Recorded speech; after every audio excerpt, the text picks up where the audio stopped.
how should your work comp premium change because of all that's going on with the coronavirus and all these adjustments? I got a special update for you today.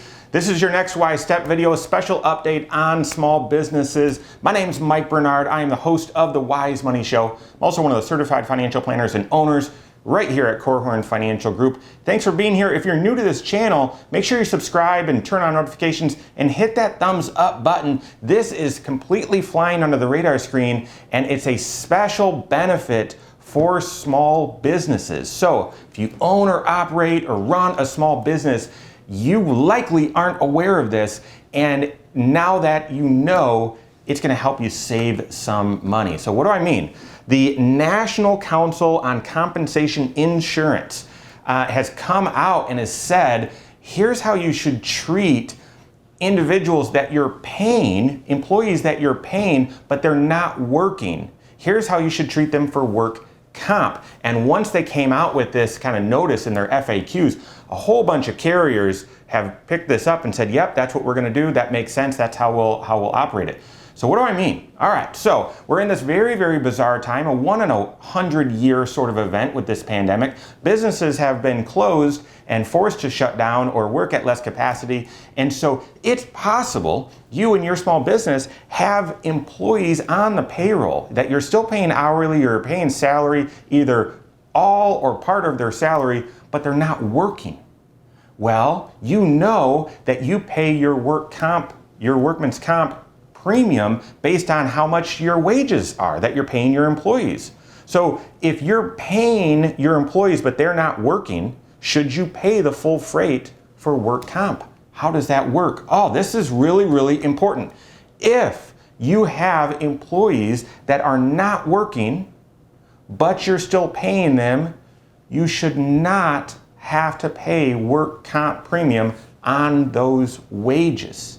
That's a big deal. This should mean for those of you where this applies, your workman comp premium, your audit should mean you're going to have to pay less, which is great. That keeps more of your hard-earned money in your pocket during this crucial time. So my wife works in the dental field, and their office was required closed. They've just started to open back up at kind of part capacity, but because there was some funding coming in from different sources, she was still getting paid.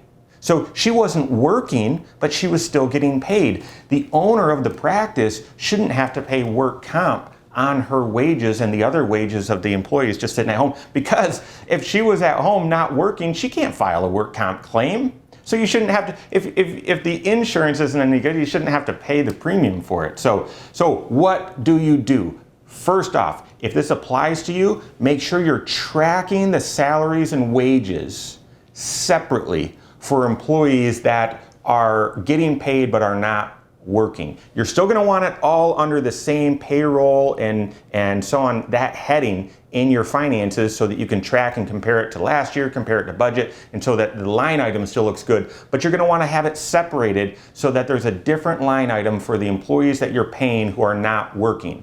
Then when it comes time for your work comp audit, you'll separate that out, and you should not pay work comp on those employees that you were paying but they were not working. So that's the first thing. Make sure you separate out that line item for those employees. The second thing I would tell you to do, you got to contact your carrier and make sure this is how your carrier, your insurance provider, is treating their work comp. When the NCCI came out with this, pretty much most carriers came out and said, yep, we agree, that's how we're going to treat it, but maybe not all. You got to contact your independent insurance agent, contact your carrier, and make sure this is how they're viewing work comp. If not, you got to find out why they're not viewing it this way.